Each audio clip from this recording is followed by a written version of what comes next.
Well, first of all, welcome everybody to our second webinar here from the post-primary maths team. And this one, you can see here from the screen, we're looking at effective maths teaching in the current context. Now, one thing I do want to mention just before we get going, we had obviously planned this webinar a couple of weeks ago and prior to Christmas, and with the quite dramatic change in school circumstances, we've adapted the content. It's supposed to be more remote focused and based.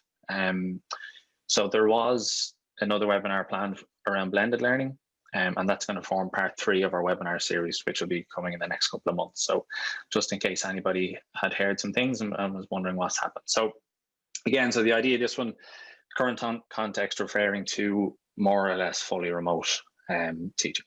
Okay, so might as well get started. So again, you probably see it from the screen. My name is Darren Murphy. I'm a full-time advisor with the PDST Maths team. And I'm joined tonight by 2 colleagues, Angela Dwan and Dimna McCoy, who will both be presenting a little bit later on. So a couple of things just to run through, I suppose, housekeeping rules. These are always the fun parts. The main thing, I suppose, is that there's no recording, as in we don't want participants to record. So PDST doesn't grant permission for recording. However, we will record the presentation and upload it to the Project Maths website afterwards, and a link will be shared with everybody then. So don't worry about missing out on slides or comments or anything like that. We'll post a full video of the webinar up ourselves, but just that there's no recording from participants. The next thing then is there's a couple of kind of things that we'll be using as the webinar goes on. But there's 2 features that you'll see down at the bottom of your screen. We've got a questions and answers section, and we've also got a chat section. So the main goal is, or the main idea there is that we're also going to jump on and do some polls. I don't know if you've been on any of the webinars from ourselves before, but there's a couple of polls that we might ask you just to answer as the webinar goes on. You don't have to do anything. They'll just pop up on the screen in front of you, and you just tap an answer. So we have a sample poll here that we're just going to show you so you get an idea for what it's like. And we'll throw that on the screen now, so you should be able to see it. And if you just give it a vote there, which answer suits you. Again, these are totally anonymous. Don't be worried. Nobody's recording what you're saying. It just gives us a flavor of what's going on and what sort of to steer our conversations towards. That'd be great. One other thing I suppose I mentioned just while we're doing that, it's another bit of sort of housekeeping. Just in case I mentioned about the Q&A feature, which I'll come back to now in a second, but just to say that our team aren't responsible for anything to do with CBAs, JCT, or anything to do with specific software, specific platforms. So while we will use different platforms and different software as the evening goes on, and any of the software we use is easily replicated with whichever platform or whatever software you're using in your own school. So again, this isn't specific to any particular platform or any particular software. You can absolutely replicate anything that we do here. Okay, so I can see the poll results come in there. You shouldn't be able to see them just yet. So again, I'll have a look, I'll be able to see them, and then I can share the results with people so that you can see how it panned out. Okay, so again, you can see here, we've got quite a large proportion, a combination of both, almost 40% doing live virtual lessons only, and then remote teaching via assignments and email. So I suppose the language that's been thrown around with this stuff quite a lot, the idea of synchronous and asynchronous, the synchronous being the live stuff, and then the asynchronous being the non-live stuff. Okay, so I'll just get rid of that poll so it's not in anybody's way, and we will press on. So another thing just to say, we'll be talking about different platforms, different activities, different tasks throughout the night, and anything that we used or anything that's in some way relevant to what we're talking about tonight, we've uploaded to this Padlet. Now, this Padlet is, I don't know if anybody's used Padlet before, you probably have. It's basically just a place for us to host resources that you can then access. So you can view them on the Padlet or you can download them. So I'm just going to show you what that looks like now. You should be able to see the Padlet here. So you have a couple of different headings. We've got some information. Then we've got stuff to do with task 1, teacher support files and student support files. And then we've also got stuff for task 2 in terms of teacher support and students files. And then we have some other resources. Again, just one thing to mention, because I know it catches a lot of people out, definitely catches me out at times. These columns in Padlet, you can scroll up and down. So there are more resources to the bottom, just in case we mention a resource and you can't find it, just give it a scroll on whichever column you're concerned with. Okay. So again, if anything pops in during the day or during the seminar rather, the idea is that we have the Q&A section that I mentioned earlier on. So down the bottom there, you can see both chat and Q&A.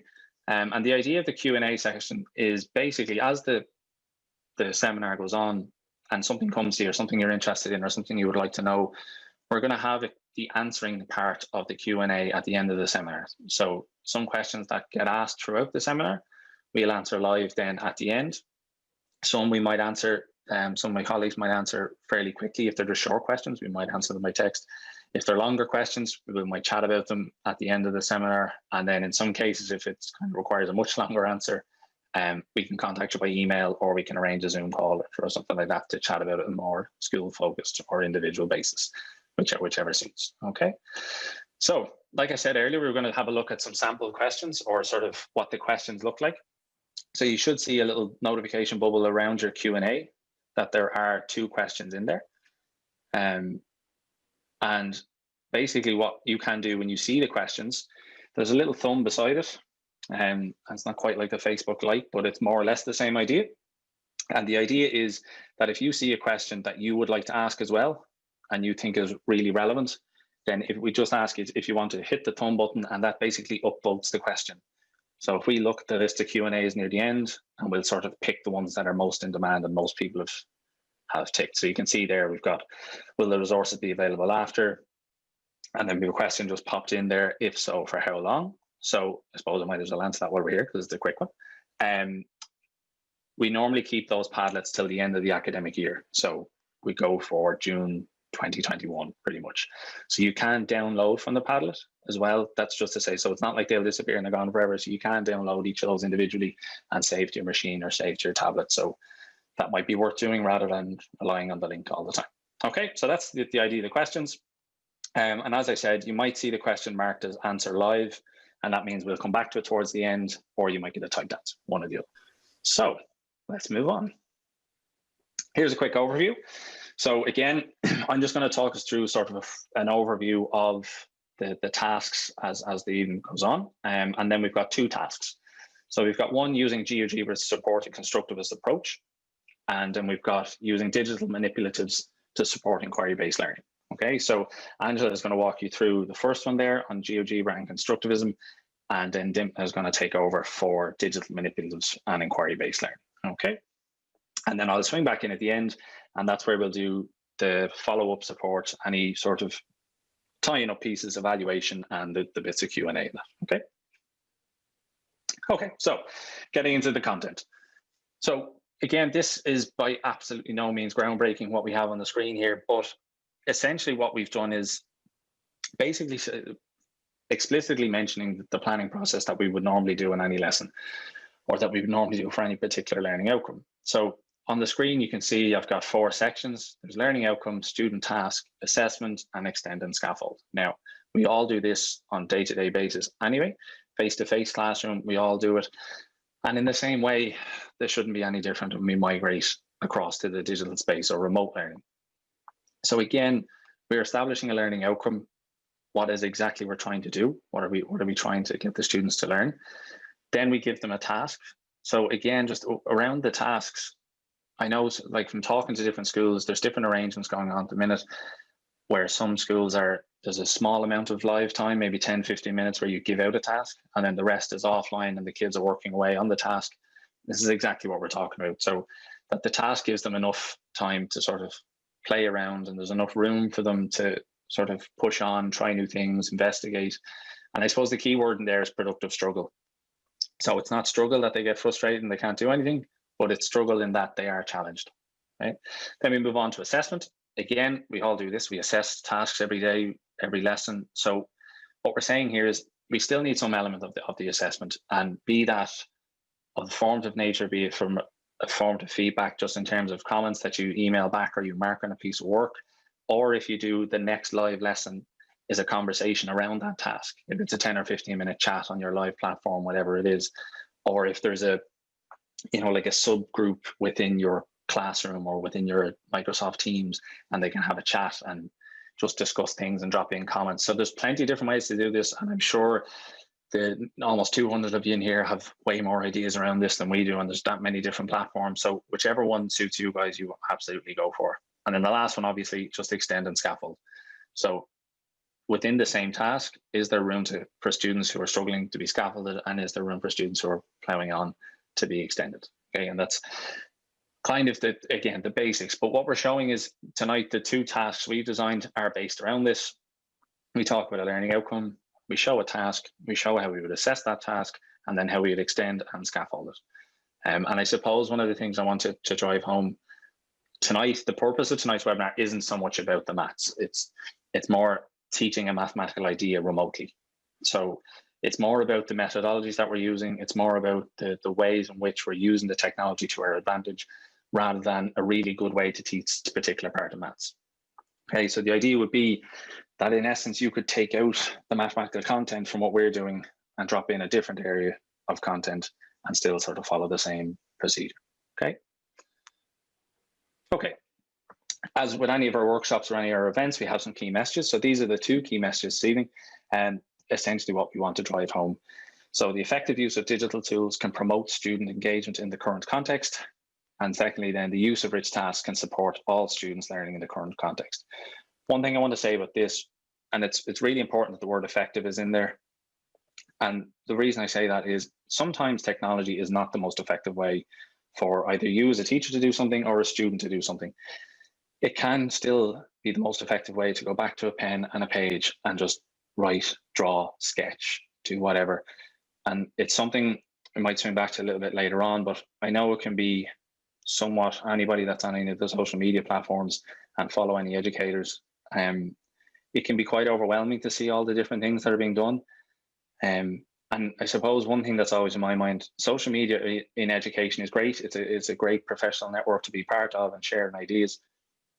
But in most cases, it's like any other social media. You have to take what you see with a pinch of salt, and don't value yourself or weight yourself against what you're seeing. So if you see somebody doing all this amazing stuff with technology and all these live lessons with drawings and moving apps and everything, don't feel you have to live up to that. And the same for tonight. So you'll see loads of different tools we've used tonight. And by no means are we expecting that everybody should be doing this. What we're hoping is that you might even take one thing that you see tonight, one application, one style of approaching an activity, one way of doing a live sort of discussion with students, and try that out for yourself and see how you get on.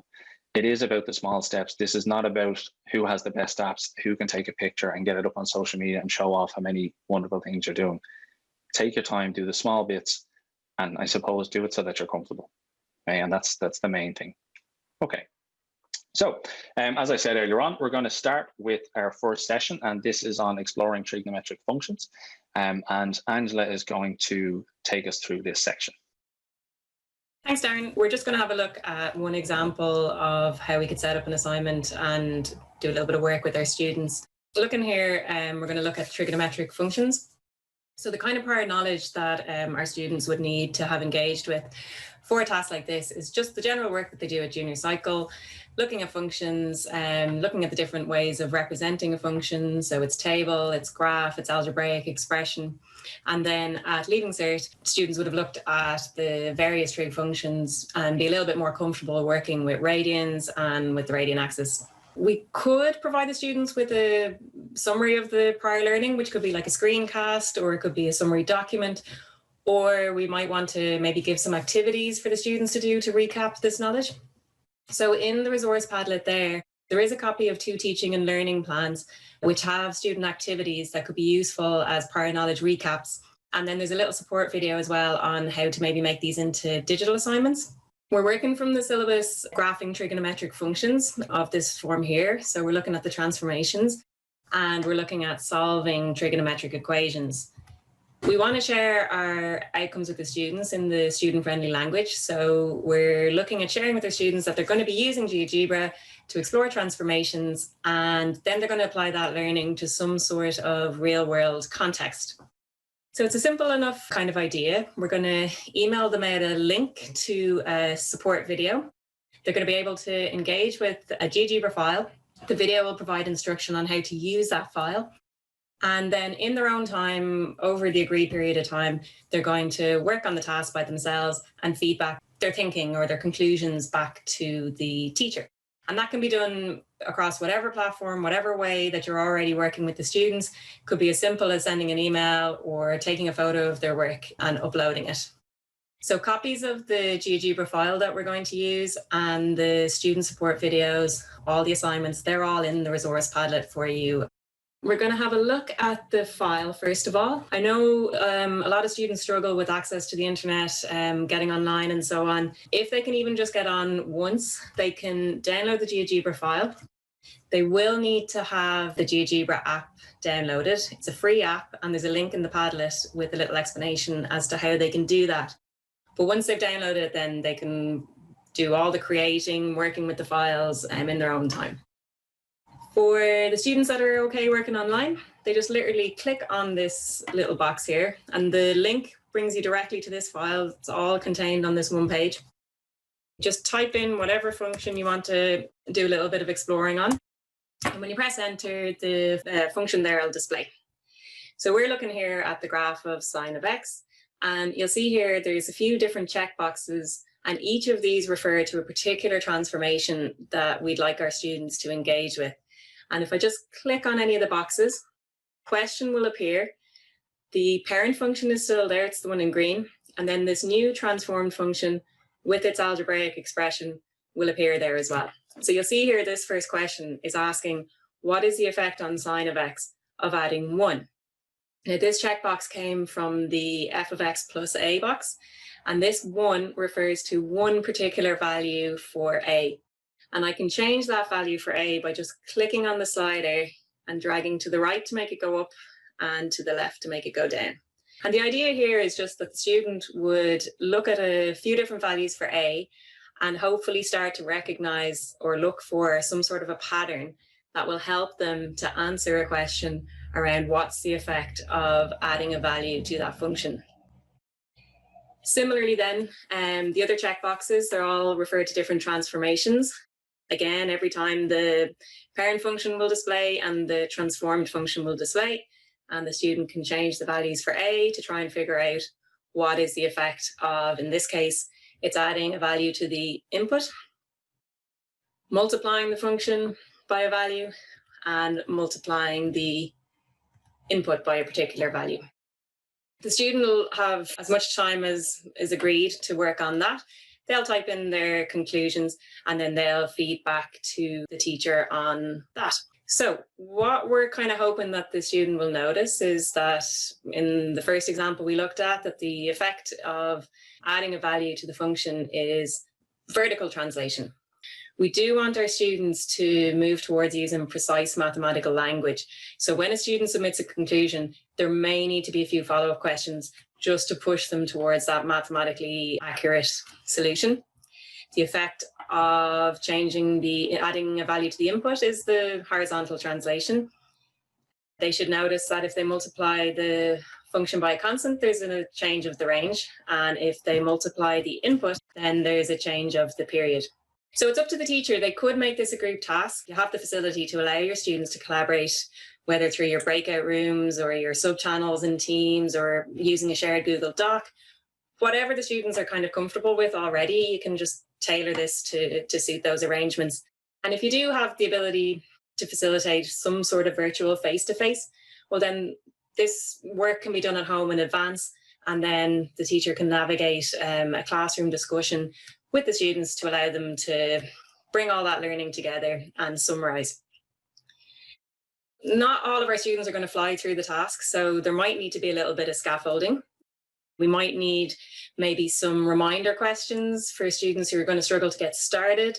We might need a few prompt questions if they're not producing the kind of terminology or going in the correct direction. Could be just a case of they're giving answers that are partially correct. So we might ask them a question like, for example, does your concluding statement hold true for, say, for example, if A is a half? or when A is negative. And then they can go away and think about it, and maybe they didn't test enough values to see does the pattern hold true. And we really want them to strive for that mathematical accuracy, precise language. And then some students might be really, really struggling, and we just have to give them more step-by-step instruction. And that's okay too. The teacher knows their students, they know how much scaffolding they're going to need to give.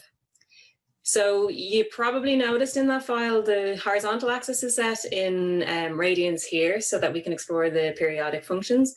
But there is a complementary file as well that has a real axis. So if students want to investigate their logarithms or their exponential functions or even just their polynomials, they can use that file. And that's in the Padlet as well. If they're looking at the two files, one interesting extension for some students might be to just consider, do the rules or the conclusions that they've come up with, do they apply to every function that's on their syllabus? Is there any particular functions that follow a particular path? Can they find families of functions and notice anything about the way transformations affect them? Just little things like that to let them explore a little bit more in their own time. And then finally, we're going to need to do some sort of assessment on the learning. And it can be really, really challenging in this remote environment to, without that one-to-one conversation with students, it's hard to identify misconceptions. It's difficult to provide individual feedback.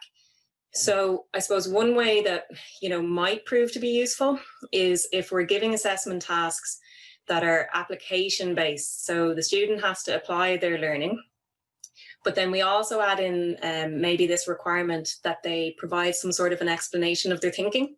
Then student reflection, also quite a valuable tool for assessing strength and weakness in our students. So even like a really simple question, if you ask a student, what was the key learning from the task? Based on the kinds of answers they give, we can kind of see whether the majority of students recognized what our intended learning was, or did they go off on a tangent? Is there an obvious misconception that's kind of recurring in the kind of answers that they're giving? And then we can kind of make those decisions as to whether it's time to move on or whether we might need to provide a little bit more support or a few more activities on this concept. So there are some resources from the NCCA in the Padlet, but also our team is available to provide support on using formative assessment in the maths classroom. And you can just send us an email if you'd like to have a little bit more information about that. So I'm just going to do one little assessment activity. So one approach is just that you look at basically a matching activity. So you may already be familiar with the paper version, and this is just a digital version. They can be created on a wide variety of platforms. In the Padlet, we've provided, I think, 3 or 4 examples of a student video explaining to the student how this particular activity works on different platforms. So there's like one for students that are working with PowerPoint, one for students that are working with Google Slides, and so on. There's a couple of examples. And then there's teacher copies of the activity as well. The activity, really simple. The printable version, if you like, is here. You'd have 6 different graphs. There's examples of 6 different tables that show a sample of inputs with their corresponding outputs, and then 6 of the algebraic expressions. And the idea is that when they open up the activity, what we want them to do is we want to match each of these graphs to one table and to an expression. And to actually do that, what they need to do is they need to click on an item, hold, and then just drag that item over beside the graph. And they're going to do that for each of these graphs so that you end up with the full set of matched activities. And then I mentioned before about this idea of asking them to justify their thinking. So what we're going to do is we're going to ask them to take one complete match, pop it down into this box here, and then they need to type in an explanation. 3 reasons we've asked for here, but again, you can decide for yourselves how much you want to ask them here. And the kind of things we're looking at them recognizing here is, well, maybe they recognize that this is the only graph that has the range has changed. And they can tell then that there's a transformation here where there's been a value multiplied by the function. So that would be one kind of well thought out reason. But the emphasis again is just on getting them to not just do the activity, but to really think about what they're doing and justifying their thinking about it. Where to go next? Well, we're moving into kind of, I suppose, applying the learning now. We've done our assessment. We're happy enough that they know this information. We're hoping now that having engaged with those kind of tasks that they might be better equipped to tackle application questions. So examples like the one that's shown here. And we can find these kind of context questions in a variety of places, your exam papers, your mock papers, your textbooks, various internet sources. This example that I'm showing here is from a Leaving Cert higher level paper, but the approach is the same regardless of the level or the source. So all we're really thinking is that you present the students with this scenario. So you'll notice there's no question here. It's just a description of something. It's kind of the cutoff before the question is being asked. And all I'm going to ask the students to do is to have a think about the scenario that's presented here and ask them to just describe what's happening. I might ask them, can they identify any attributes of the function? And what we're looking for is, can they understand how the real context relates to the properties of functions? I might even just ask them, can you draw a graph? Simple little questions like that, but we're giving them time to engage with the problem. So we're trying to get them to think more critically. We're trying to get them to develop their problem-solving skills rather than just diving into a problem. So they should, the learning that they have from junior cycle, they should be able to recognize certain pieces of information here. We know that students often have a little bit of difficulty moving into the real world. So maybe if they're having the opportunity to look at things like your inputs and your outputs without a question being put on it, that they can think a little bit more deeply about the properties. And they should, having done this, all that investigation on transformations, have a rough idea of what that graph should look like, even if they aren't just at the point where they can scale it.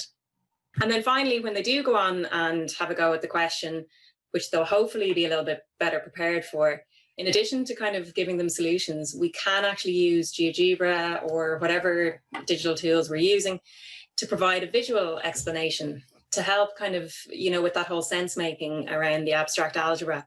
Or even better, if the students are comfortable using GeoGebra, this could be an extension question. Ask them to justify their algebraic solution with a visual one, so they can use the digital tools to do that a little bit more easily.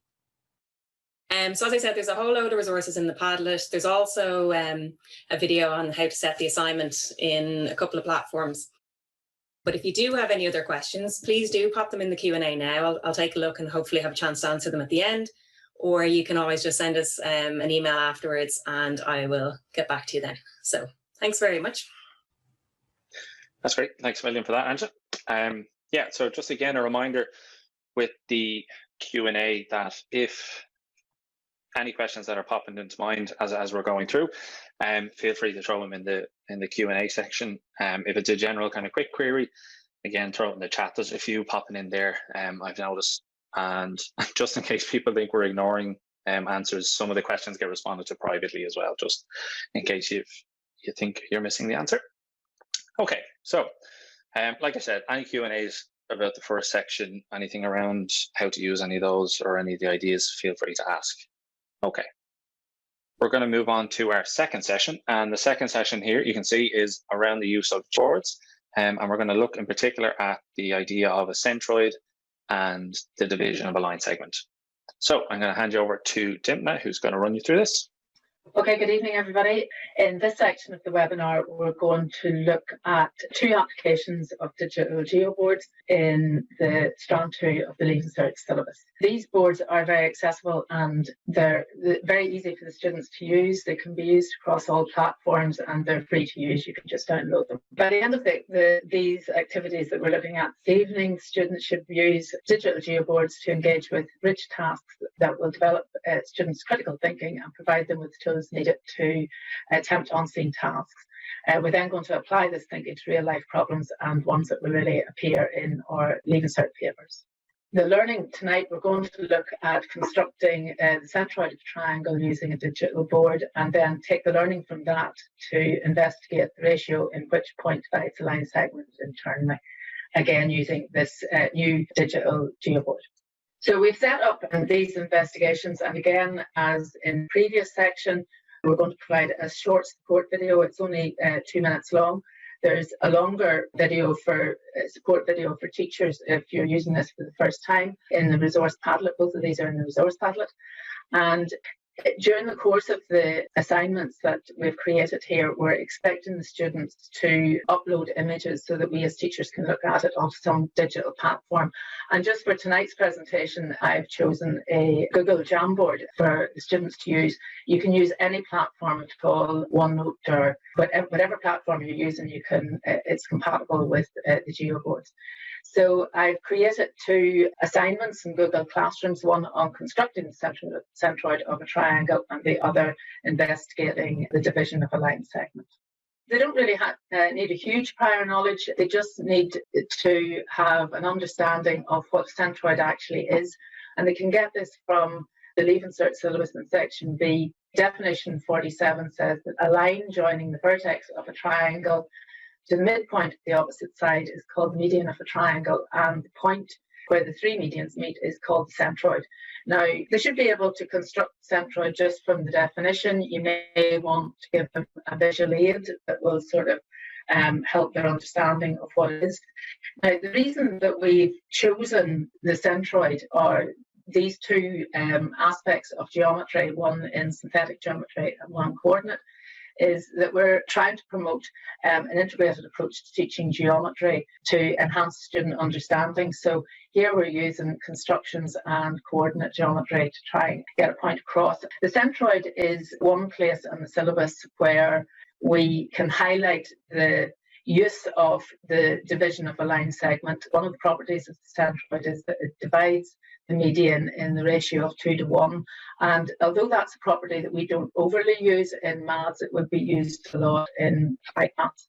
So I'm going to just show you how this GeoBoard works. So when we click on the link, students will see this board here, and on the video there'll be a 2-minute student video going with the assignment to tell them how to use it. So they may extend the board by clicking on the toolbar at the bottom. Because I want to engage in coordinate geometry, I'm going to attach a grid and an axis. So this first task is we're asking the students to create centroids. So to create the triangles, you simply just lift the little bands and attach them to the board. If the students are really thinking about how to construct these, it's really important that the centre or the midpoint of the side of the triangle lies on a peg. So I'm going to make the simplest one here, which is an isosceles triangle.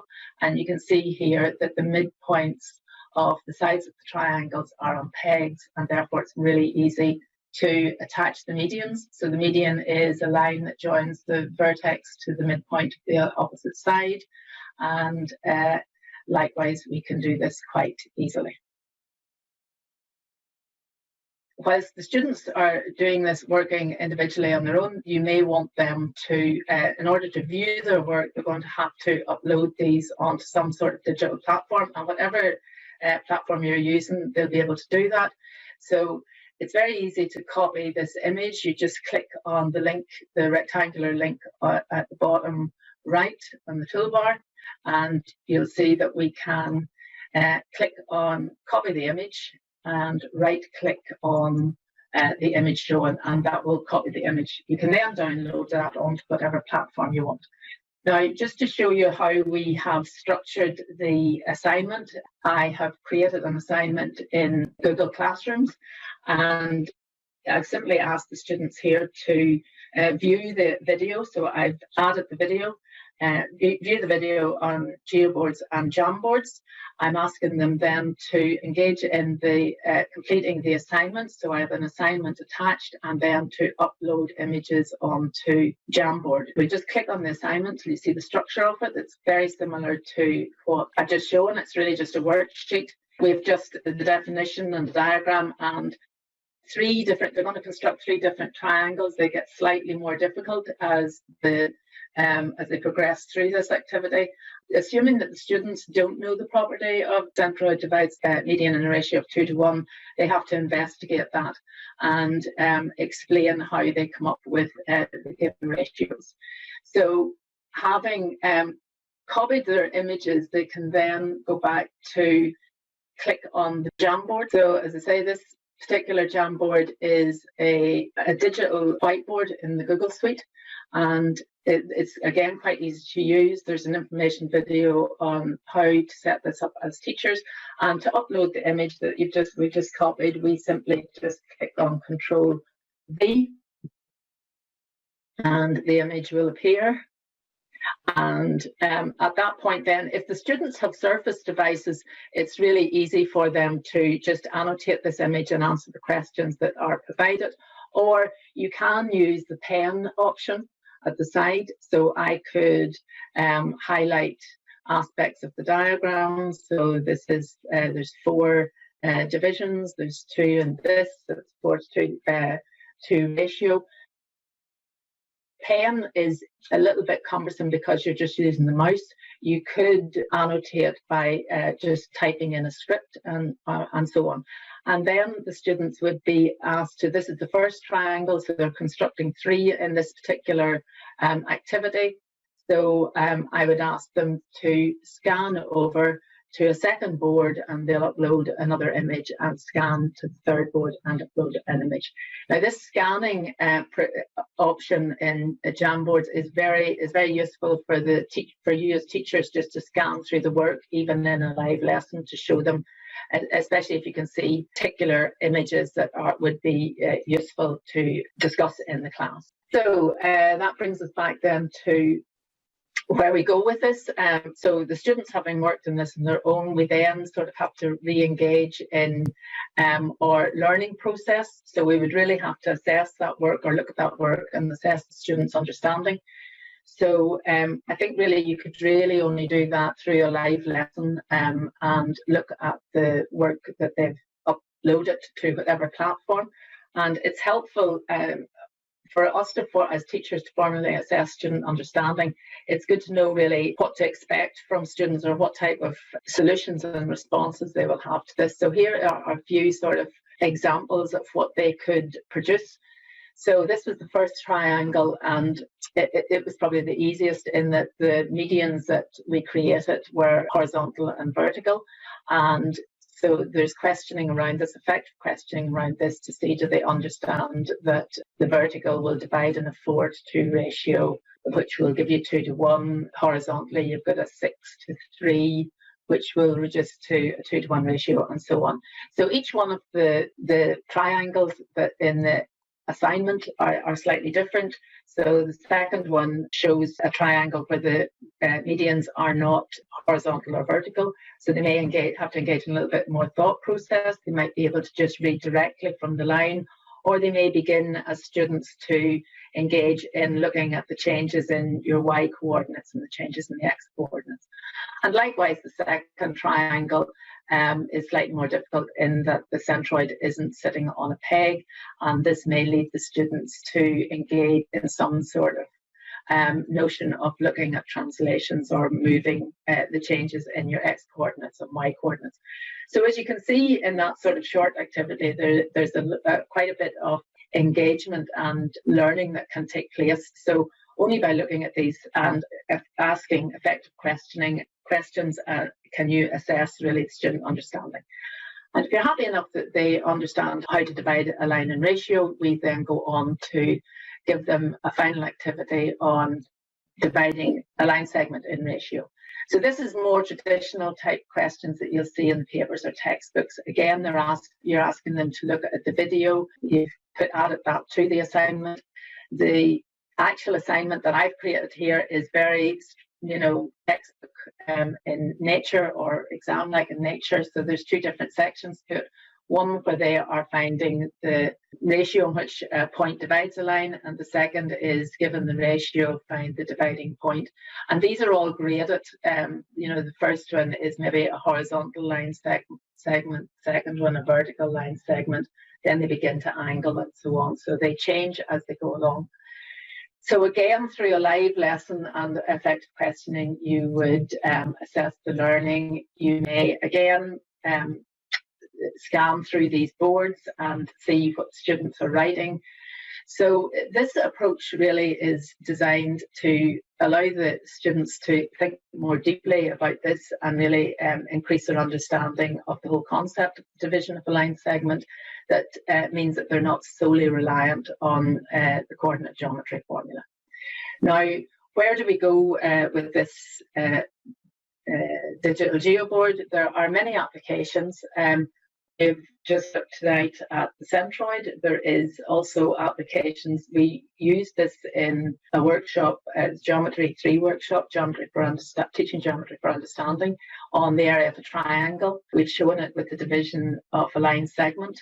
There are many other areas you can do it in the junior cycle concepts as well.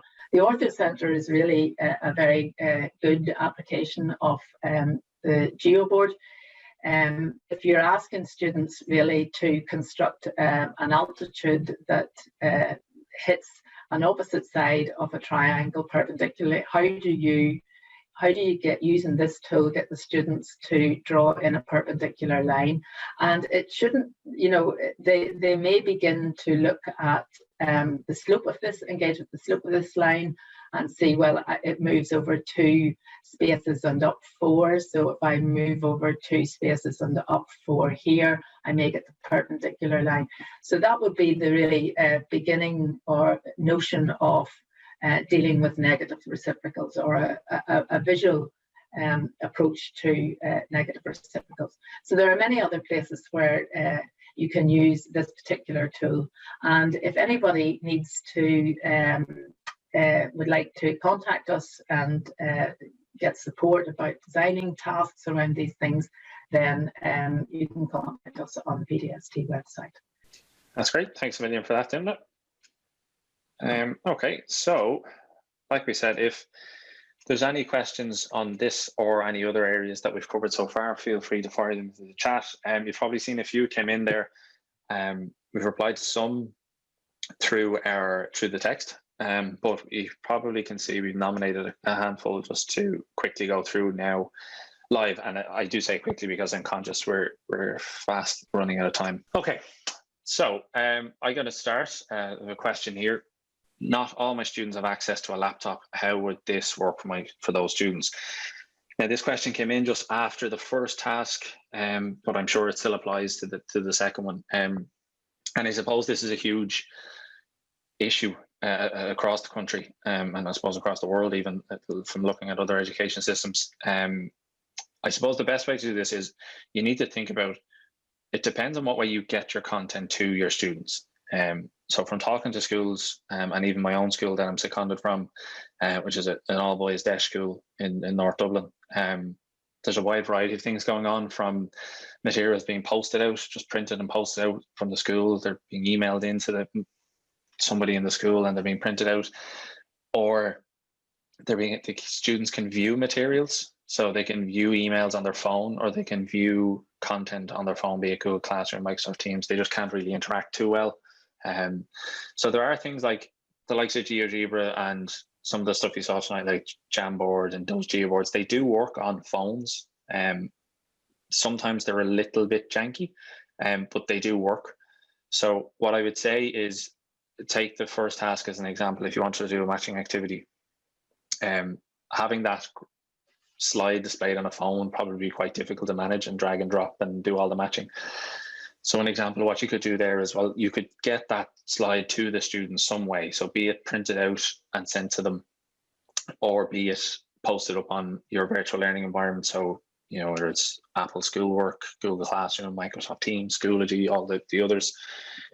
And the students can do a pen and paper. They can take the algebra, they can take the table of values, and they can try sketch out the graphs themselves. They can plot the points and see do any of their plotted points on the table match up with the graph. And then if you know, in terms of assessment, you can post a solution the same way that the students got that. In terms of getting feedback from the students, there'll obviously be some way of contacting the students, be it email, be it a chat in Google Classroom, be it something like that.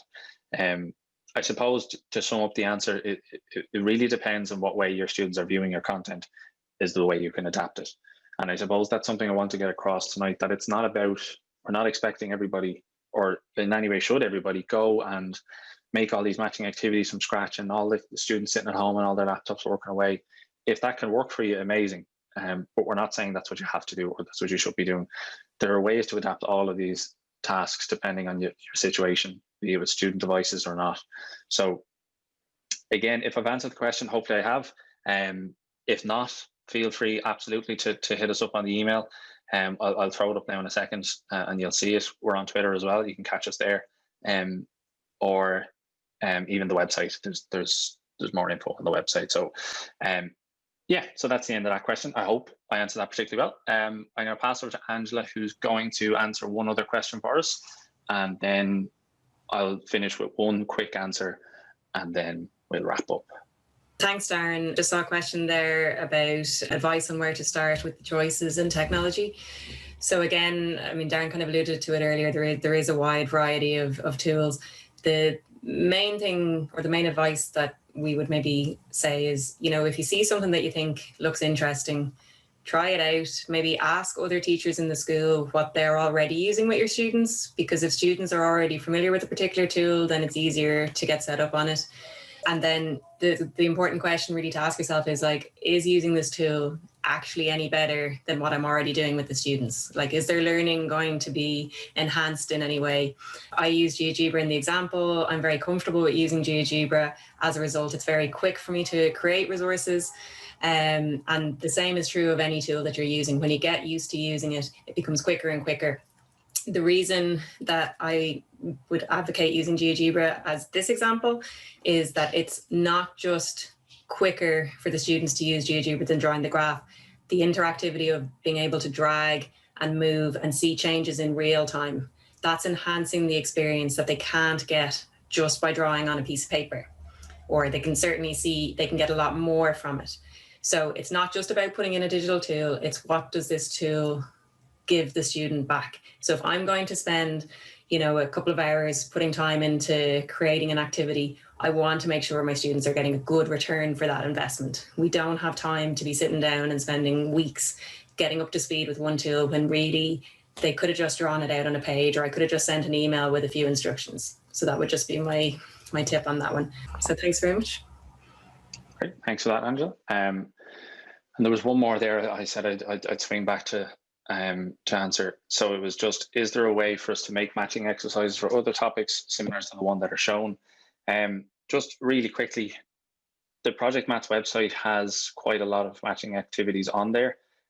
Some that are from original sort of Project Maths in service days, and then a good few from so I suppose the PDST version of the team. So there's plenty up there already that are PDFs. Now I know that's meant for printing, but very quickly, all you need to do is you can take little screen grabs of the sections of those matching activities, throw them into a PowerPoint or a Google Slides or whatever it is you use, and then you just share the PowerPoint or share the slides with the students, and then they do the matching activity. It's really, I suppose, really, the idea here wasn't to showcase all these tools and be like, look how amazing and wonderful everything is. We wanted to keep it as basic as possible. So, I mean, the majority of schools in the country are using either Google's stuff, as in Google Slides and Google Docs, or Microsoft. So the matching activity was just made in PowerPoint or just made in slides. It's just a presentation that you can do really quick to make on GeoGebra. You could make it with just labels. You know, in a Word document, you could type out labels and type out equations, take screen grabs, and then just paste them into your PowerPoint slide and then share them. There's also a video in the resource Padlet just on ways to share the matching activity so that each student gets their own copy of the digital matching activity rather than sort of editing a master copy or things going a little bit haywire on you there. And again, look, thanks a million. So there's a couple of questions in there, people throwing in some answers around the whiteboard package and stuff. That's brilliant. Really appreciate that. I'll just mention one or two that haven't been said already.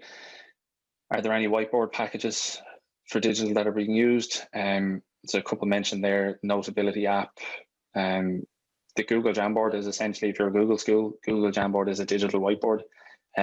If you've got an iPad, Explain Everything is another good one. It's quite basic. There's not a huge amount of clutter, and can be used quite easily, or even just basic sort of drawing on Word documents and stuff like that. They'll all work fine. But again, look, if you have any further questions, I know this is probably like a catchphrase of the webinar, but if you have any questions, please honestly do give us an email, and we'll answer those. Okay, let's wrap it up. So to conclude the evening, just a reminder, there's that link to the Padlet again. So that is all the resources, all the activities, supporting videos, NCCA documentation, all of that we mentioned this evening. That's all on that Padlet. That Padlet will stay live till the end of this academic year, and you can download the stuff from the Padlet so that you can hang on to it indefinitely then. So again, that's probably the easiest way to do it. So I mentioned about stuff that's coming up. We've got our calculus seminar. So we're looking at developing students' understanding of calculus. That's coming at the end of the month. You can register for that on pdst.ie/online booking. Again, I'm sure you managed to register for this, so it's the same idea. So there's a full day Saturday. Well, full day, it's 9 till 1 on a Saturday with breaks, of course, trust me, if they'll be needed. Or it's in 2 parts on 2 separate Thursday evenings. So again, there's options there, whichever you prefer. We have 2 more webinars coming up, looking at using GeoGebra to support blended learning. So again, as I said earlier, this was the plan to look at kind of blended learning in this webinar, but seeing as we move fully remote, we sort of adjusted our tactic. And then effective approaches to assessment in mathematics, that'll be number 4. And then another workshop we'll be looking at towards the end of the year is teaching maths in a DESH setting. Right? Some of you might remember that was due to be rolled out face-to-face this year, so we've adapted that to an online platform, so we'll be running that out as well. So again, any of our stuff that you want to register to, you can find it on the pdst.ie/online booking. And if you can't, then absolutely just feel free to give us a shout on the emails. So again, look, that's the quickest way to get in touch with us. We're on Twitter as well. So if we do announce things up there as well, it's probably quicker if you're kind of get bombarded with emails. We are on Twitter, and we post kind of little snippets of resources and links, as well as notifying about events that are coming up. So that's it. Last thing to say is thank you very much. And I hope you got something from this. Again, please don't treat this as, we're telling you need to go and do all this stuff. If you get one thing from this seminar and you just try it and see how it goes, then we consider that a success on our end. And again, thanks a million. I know it's not easy, these webinars, especially spending all day on Zoom with your classes and things like that. So thanks a million for turning up. If there's any more questions, or if you want to just say anything, throw it in the chat or the Q&A, and we can get back to it. But other than that, thanks a million, and have a good evening.